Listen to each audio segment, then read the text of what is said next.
Welcome to happy with Abhijit. বন্ধুরা, চাণক্য নীতির মূল কথা হল, যারা মেরুদণ্ডের মতো ভেতর থেকে ফাঁপা কিন্তু বাইরে থেকে শক্তিশালী, জগৎ তাদেরই সম্মান করে। এর মানে হল, আপনি হয়তো ভেতরে ভেঙে পড়তে পারেন কিন্তু বাইরে লোহার দেওয়ালের মতো অটল থাকতে পারেন। একজন বিবাহিত পুরুষের সবচেয়ে বড় শক্তি তার নীরবতার মধ্যেই নিহিত। হাজার হাজার বছর আগে চাণক্য এমন এক তিক্ত কথা বলেছিলেন যা আজকের আধুনিক মানুষ ভুলে গেছে। লোকে বলে, প্রিয়জনদের কাছ থেকে কেন লুকাবে? লোকে বলে, স্ত্রী তোমার অর্ধাঙ্গিনী, তার কাছ থেকে কেন লুকাবে? কিন্তু চাণক্য বলেন, যে গাছের শিকড় মাটির ওপরে দেখা যায় তাকে উপড়ে ফেলতে বেশি সময় লাগে না। তাই আজ এই ভিডিওতে আমরা চাণক্য নীতির সেই 7টি অন্ধকার রহস্য উন্মোচন করব, যা প্রত্যেক বিবাহিত পুরুষের জানা উচিত। এই রহস্যগুলো তিক্ত এবং দংশনকারী, কিন্তু এই সত্যগুলোই আপনাকে এই স্বার্থপর পৃথিবীতে সুরক্ষিত রাখবে। অনুগ্রহ করে ভিডিওটি লাইক করুন এবং একটি আন্তরিক মন্তব্য করুন। এমনটা করলে আপনি সর্বদা আচার্য চাণক্যের আশীর্বাদ লাভ করবেন। এছাড়াও চ্যানেলটি সাবস্ক্রাইব করতে ভুলবেন না এবং কমেন্টে আমাদের জানান যে আপনি এই ভিডিওটি কোথা থেকে দেখছেন। এখন আর দেরি না করে বন্ধুরা, চলুন ভিডিওটি দেখা শুরু করা যাক। প্রথম অধ্যায়ে চাণক্য নীতি শিক্ষা দেয় যে একজন বিবাহিত পুরুষের জীবন একটি যুদ্ধক্ষেত্র। গৃহস্থাশ্রম সংসারস্য মূলম, অর্থাৎ পারিবারিক জীবনই সমগ্র বিশ্বের ভিত্তি। কিন্তু এই ভিত্তি কখনোই সহজ নয়। বন্ধুরা,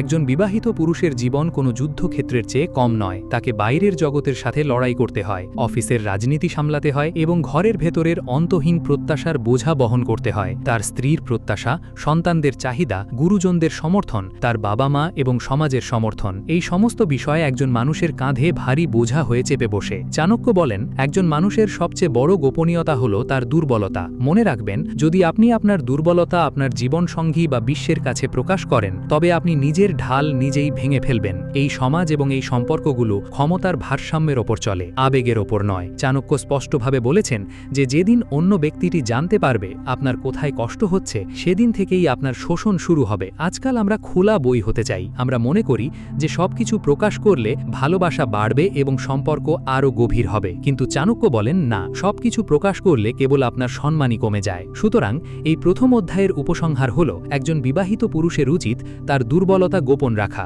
যদি এই গোপনীয়তা প্রকাশ হয়ে যায়, তবে আপনি সেই যুদ্ধক্ষেত্রে নিরস্ত্র থাকবেন। দ্বিতীয় অধ্যায়, 3টি বিষয় যা সর্বদা আড়ালে রাখা উচিত। চাণক্যের নীতির অন্যতম একটি মূল নীতি গভীর তাৎপর্যপূর্ণ। ত্রয়ম প্রকাশম নয়াত ধনম দুর্লভতমম যোজনম, অর্থাৎ 3টি জিনিস কখনো প্রকাশ্যে আনবেন না: আপনার সম্পদ, আপনার দুর্বলতা এবং আপনার পরিকল্পনা। বন্ধুরা, মন দিয়ে শুনুন। চাণক্য বলছেন যে আপনার আর্থিক অবস্থা, অতীতের পরাজয় এবং আসন্ন বড় পরিকল্পনাগুলো সর্বদা পর্দার আড়ালে রাখা উচিত। প্রথম গোপন বিষয়, আপনার সম্পদ। একজন বিবাহিত পুরুষের জন্য তার ব্যাংক ব্যালেন্স এবং তার সাফল্যের পথ গোপন থাকা উচিত। অর্থ যতই শক্তিশালী হোক না কেন, তা জাহির করা বা তার অভাব নিয়ে বিলাপ করা উভয়ই বিপজ্জনক। চাণক্য বলেন যে অতিরিক্ত সম্পদ প্রদর্শন করলে লোভ বাড়বে এবং দারিদ্র্যের কথা উল্লেখ করলে মানুষ দূরে সরে যাবে। এমনকি সবচেয়ে কাছের সম্পর্কগুলোও প্রয়োজনের পাল্লায় মাপা হয়। এটি চাণক্যের সবচেয়ে তিক্ত শিক্ষা। দ্বিতীয় গোপন বিষয়, আপনার অতীতের পরাজয়। একজন বিবাহিত পুরুষের জন্য তার অতীতের পরাজয়ের রহস্য গোপন রাখা উচিত। নিজের লজ্জাজনক কাহিনী কখনো কারোর কাছে প্রকাশ করা উচিত নয়। চাণক্য নির্মমভাবে বলেছিলেন, নিজের পরাজয় এবং হীনমন্যতার অনুভূতি কখনো কারোর কাছে প্রকাশ করো না। কেন? কারণ যখন তুমি তোমার পরাজয়ের গল্প বলো, শ্রোতা অবচেতনভাবে তোমাকে সেই পরাজয়েরই একটি অংশ বলে ধরে নেয়। সময় কেটে যায়, ভালোবাসার মধুরতা কমে যায় এবং তখন সেই পুরনো পরাজয়েই তোমার সামনে বিদ্রূপ হয়ে হাজির হয়। তৃতীয় গোপন রহস্য, তোমার পরিকল্পনা। যখন তুমি তোমার বিজয় নিয়ে আগেভাগেই বড়াই করো, তখন সেই বিজয়ের শক্তি অর্ধেক হয়ে যায়। চাণক্য বলেন, তোমার পরিকল্পনা গোপন রাখো, যতক্ষণ না তা বাস্তবে পরিণত হয়ে বিশ্বকে বিদ্ধ করে। কল্পনা করে দেখো, যদি একজন রাজা তার সেনাবাহিনীর সামনে কাঁদতে কাঁদতে বলতে শুরু করেন, আমরা অযোগ্য, তাহলে সেই সেনাবাহিনী কি যুদ্ধে জিতবে? কখনো না। তুমি তোমার ঘরের রাজা। তোমার মুখের একটি বলিরেখা একটি গোটা পরিবারের ঘুম কেড়ে নিতে পারে। এই অধ্যায়ের উপসংহার, তোমার সবচেয়ে মূল্যবান 3টি সম্পদ সর্বদা গোপন রাখো: ধন সম্পদ, দুর্বলতা এবং পরিকল্পনা। এই গোপনীয়তা কোনো প্রতারণা নয়, এটাই চাণক্যের শিক্ষা। অধ্যায় 3, অপমান হজম করো। হজম করো বন্ধুরা। চাণক্য নীতির আরেকটি অত্যন্ত তিক্ত নীতি হল অপ্রামাণাং সাহসা পিবেদ, অর্থাৎ নীরবে অপমান হজম করো। যদি বাইরে কোথাও তোমাকে অপমান করা হয়ে থাকে, যদি কেউ তোমাকে লাঞ্ছিত করে থাকে, তবে তা তোমার বাড়ির চৌখাটের ভেতরে নিয়ে এসো না। চাণক্য বলেন যে বাইরে তুমি যে অপমান সহ্য করো, বাড়িতে নিজের পরিস্থিতি নিয়ে আলোচনা করে আপনি নিজের ভাবমূর্তি নষ্ট করছেন। উদাহরণস্বরূপ, ধরুন আপনি অফিসে বসের বকুনি খেয়ে বাড়ি ফিরলেন। বসার সাথে সাথেই যদি আপনি আপনার স্ত্রীকে সব বলে নেন, আমার বস আমাকে ভীষণ অপমান করেছেন, যদি তিনি সবার সামনে আমাকে নিয়ে ঠাট্টা করেন, প্রথমবার আপনি সহানুভূতি পাবেন, এমনকি দ্বিতীয়বারও পেতে পারেন, কিন্তু তৃতীয় বা চতুর্থবার আপনার স্ত্রী আপনাকে ঠিক সেভাবেই দেখতে শুরু করবেন যেভাবে অপমানকারীরা দেখত। তিনি আপনাকে একজন পরাজিত মানুষ হিসেবে দেখবেন। চাণক্য স্পষ্টভাবে বলেছেন, জ্ঞানী ব্যক্তি প্রতিশোধ নিতে কথা নয়, সময় ব্যবহার করেন। আপনার পরিকল্পনা এতটাই গোপন রাখুন যেন যখন আপনি আঘাত হানেন, শত্রু যেন সামলে ওঠার সুযোগ না পায়, এবং আপনি সফল হওয়ার আগে বাড়ির কেউ যেন এ বিষয়ে জানতে না পারে। এই অধ্যায়ের উপসংহার: অপমানটা হজম করে নিন। আপনার বাড়ির 4 দেওয়ালের মধ্যে এর বিষ ছড়াবেন না। নিজের কষ্ট নিজের মধ্যেই রাখা একজন পুরুষের বৈশিষ্ট্য। অধ্যায় 4: কি লুকানো উচিত, এমনকি আপনার স্ত্রীর কাছ থেকেও? রক্ষকের ভাবমূর্তি বজায় রাখুন। বন্ধুরা, এখন সবচেয়ে সূক্ষ্ম এবং গভীর বিষয়টি হল চাণক্য নীতির একটি উক্তি, নারী স্বভাবত অত রক্ষানিয়া মিচ্ছাতি, অর্থাৎ একজন নারী স্বভাবতই সুরক্ষা কামনা করে। যখন একজন বিবাহিত পুরুষ তার স্ত্রীর সাথে প্রতিটি ছোটখাটো সমস্যা, প্রতিটি ভয়, প্রতিটি দুশ্চিন্তা ভাগ করে নিতে শুরু করে, তখন রক্ষক হিসেবে তার ভাবমূর্তি ধীরে ধীরে ম্লান হয়ে যায়। যখন সে দেখে যে তার রক্ষক নিজেই ভীত, নিজেই অসহায়, তখন আপনার প্রতি শ্রদ্ধার পরিবর্তে সে দুশ্চিন্তা এবং তারপর ঘৃণার জন্ম দিতে শুরু করে। এটি একটি নির্মম সত্য, কিন্তু এটাই সত্যি।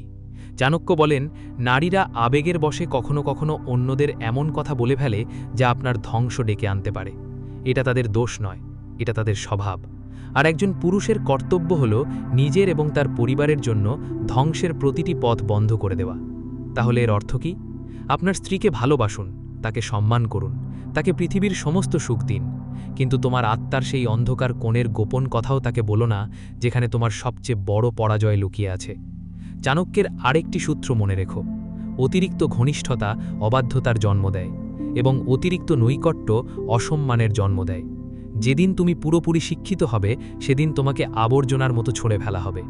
এই অধ্যায়ের উপসংহার: সংসার চালানোর জন্য যতটুকু প্রয়োজন কেবল ততটুকুই তোমার স্ত্রীকে বলো, বাকিটা তোমার সংগ্রাম, তোমার কষ্ট, তোমার ভেতরেই থাকা উচিত। তুমি তার রক্ষক, কান্নাকাটি করা শিশু নয়। পঞ্চম অধ্যায়: নীরবতাই একজন বিবাহিত পুরুষের সবচেয়ে বড় অস্ত্র। বন্ধুরা, চাণক্যনীতির সবচেয়ে শক্তিশালী অস্ত্র হল নীরবতা। চাণক্য বলেন, মৌনম সর্বার্থ সাধনম, অর্থাৎ নীরবতাই সকল কাজ সম্পন্ন করে। তোমার নীরবতাই তোমার রহস্যময় শক্তি।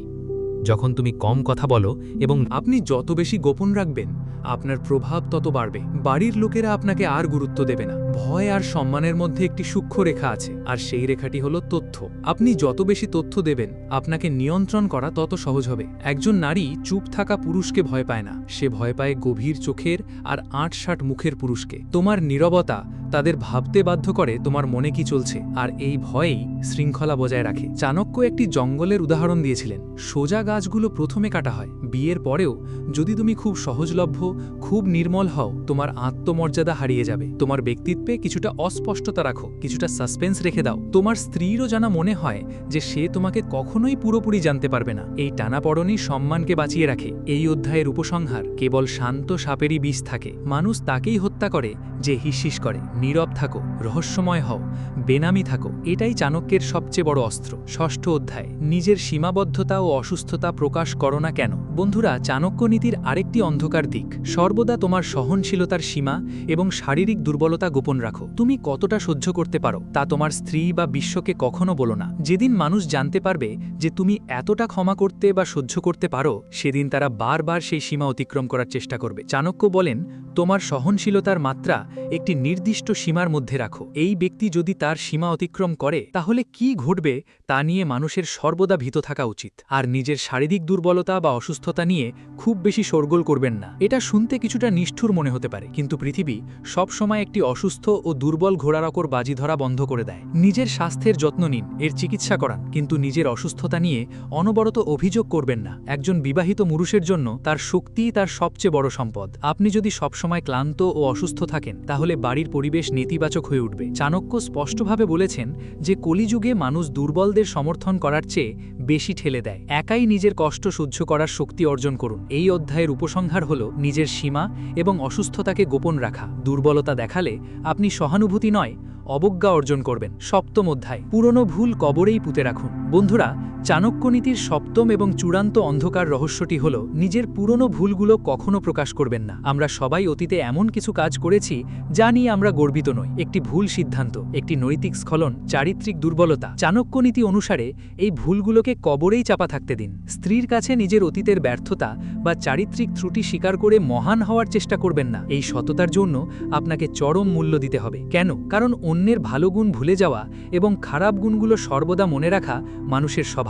ধুয়ে মুছে যাবার পরিবর্তে সেই পুরনো দাগগুলো আরও গভীর হবে এবং আপনার বর্তমান সুখকে গ্রাস করবে। চাণক্য বলেন, সত্যম ভ্রূয়াৎ প্রিয়ম ভ্রূয়াৎ না ভ্রূয়াৎ সত্যম অপ্রিয়ম। সত্য বলুন, মধুর সুরে বলুন, কিন্তু সেই সত্য বলবেন না যা অপ্রীতিকর এবং অহেতুক কষ্ট দেয়। আপনার অতীতের ভুলগুলো আজ মনে রাখো না। সেগুলো প্রকাশ করে আপনি কেবল নিজের শান্তিই নয়, আপনার পরিবারের শান্তিও নষ্ট করবেন। এই অধ্যায়ের উপসংহার, পুরনো দাগ মুছে ফেলবেন না, সেগুলোকে কবরেই থাকতে দিন। আপনি আজ কে সেটাই গুরুত্বপূর্ণ, গতকাল কে ছিলেন তা নয়। অষ্টম অধ্যায়, কিছুটা অজ্ঞাত থাকুন। সম্পর্কে দূরত্বের শক্তি। বন্ধুরা, চাণক্য আরও একটি শিক্ষা দিয়েছেন। একটি গভীর বিষয় তুলে ধরা হয়েছে। স্নেহময়ী সীমা বলেছেন যে ভালোবাসা তার নিজস্ব সীমানা তৈরি করে। একজন বিবাহিত পুরুষের তার সম্পূর্ণ আনুগত্য প্রদর্শনের বিষয়টি সতর্কতার সাথে বিবেচনা করা উচিত। এর মানে এই নয় যে অবিশ্বস্ত হওয়া। এর সহজ অর্থ হল অন্য ব্যক্তিটি যেন কখনো অনুভব না করে যে আপনি সম্পূর্ণরূপে তার নিয়ন্ত্রণে আছেন। যেদিন কেউ এই বিষয়ে নিশ্চিত হয় তুমি তাদের কখনো ছেড়ে যেতে পারবে না বা তাদের ছাড়া বাঁচতে পারবে না, সেই দিন থেকে তোমার গুরুত্ব কমতে শুরু করে। সর্বদা নিজের একটি ক্ষুদ্র অংশ নিজের কাছে রাখো, সেই অংশ যা কেবল তোমার, যেখানে অন্য কেউ হস্তক্ষেপ করতে পারে না। এই দূরত্বই সম্পর্কে আকর্ষণ এবং সম্মান বজায় রাখে। চাণক্য বলেন যে মানুষ তাদেরই ভালোবাসে যাদের তারা পুরোপুরি বুঝতে পারে না। কিছুটা জটিল হও, কিছুটা গভীর হও, সব কিছুর উত্তর দিও না, সব প্রশ্নের উত্তর নিজে হয়েও না। এই অধ্যায়ের উপসংহার পড়া পুরোপুরি এড়িয়ে চলো। নিজের মধ্যে একটি রহস্য রাখো, সেই রহস্যই তোমার শক্তি, সেটাই তোমার সম্মান। চাণক্যের শেষ শিক্ষা, শান্ত থাকো, শক্তিশালী হও। বন্ধুরা, চাণক্যনীতি আমাদের শেখায় যে এই পৃথিবী একটি দাবা খেলার ছক এবং তুমিই তার খেলোয়াড়। একজন বিবাহিত পুরুষের কাঁধে শুধু একটি পরিবারের নয়, বরং একটি সমগ্র জাতির দায়িত্ব থাকে। যদি তুমি তোমার নীরবতা, তোমার গোপনীয়তা এবং তোমার শক্তিকে পরিচালনা করতে শেখো, তবে তুমি কখনো হারবে না। চাণক্যের এই 7টি অন্ধকার রহস্য মনে রেখো। 1. কখনো নিজের দুর্বলতা প্রকাশ করো না, সেগুলোই তোমার সবচেয়ে বড় শত্রু হয়ে উঠবে। 2. তোমার সম্পদ গোপন রাখো, লোক দেখানো লোভ বাড়ায়, কান্না অবজ্ঞা ডেকে আনে। 3. তোমার পরিকল্পনা সফল না হওয়া পর্যন্ত তা গোপন রাখো। 4. অপমান হজম করো, সেগুলোকে নিজের দোরগোড়ায় নিয়ে এসো না। 5. সব কিছু বলো না, এমনকি তোমার স্ত্রীকেও না, তুমি তার রক্ষাকর্তা, কাঁদার লোক লও। 6. নিজের সীমাবদ্ধতা ও অসুস্থতা গোপন রাখো, দুর্বলতা প্রকাশ করা মারাত্মক। 7. পুরনো ভুলগুলোকে কবরেই চাপা দিয়ে রাখো, সেগুলোকে পুনরুজ্জীবিত করা তোমার বিরুদ্ধেই যায়। চাণক্যের এই কথাগুলো নিঃসন্দেহে জ্বালা ধরায়, কিন্তু এগুলোই সেই তিক্ত ঔষধ যা তোমাকে এই স্বার্থপর পৃথিবীর বিষ থেকে রক্ষা করবে। তোমার গোপন কথাগুলো হৃদয়ে এমন এক জ্বলন্ত মশালের মতো রাখো যা তোমাকে আলো দেয় কিন্তু অন্যকে গ্রাস করে না। আজ থেকে নিজের কাছে প্রতিজ্ঞা করো, তুমি কেবল প্রয়োজনীয় কথাই বলবে এবং পৃথিবীকে যা দেখানো প্রয়োজন কেবল তাই দেখাবে। তোমার প্রকৃত শক্তি পর্দার আড়ালেই থাকুক, কারণ চাণক্য বলেন, রাজ্য যত গভীর, ব্যক্তিত্ব তত উন্নত। বন্ধুরা, আজকের কথাগুলো যদি তোমাদের ভেতরের ঘুমন্ত মানুষটিকে জাগিয়ে তুলে থাকে, তবে এই শক্তিকে নিজের মধ্যে আটকে রেখো না। এই ভিডিওটি সেই বন্ধুর সাথে শেয়ার করুন যার আজ এই চাণক্য নীতিটি সবচেয়ে বেশি প্রয়োজন। আর হ্যাঁ, কমেন্টে আমাদের অবশ্যই জানাবেন, আপনারও কি মনে হয় যে একজন মানুষের সবকিছু ভাগ করে নেওয়া উচিত, নাকি চাণক্যের এই অন্ধকার রহস্যই জীবনের আসল সত্য? চ্যানেলটি সাবস্ক্রাইব করতে ভুলবেন না, যাতে আপনার সামনে আসা প্রতিটি তিক্ত সত্য আপনি জানতে পারেন। ততক্ষণ পর্যন্ত শান্ত থাকুন, শক্তিশালী হন। Subscribe now. Happy with Abhijit. সবাই ভালো থাকুন। ধন্যবাদ।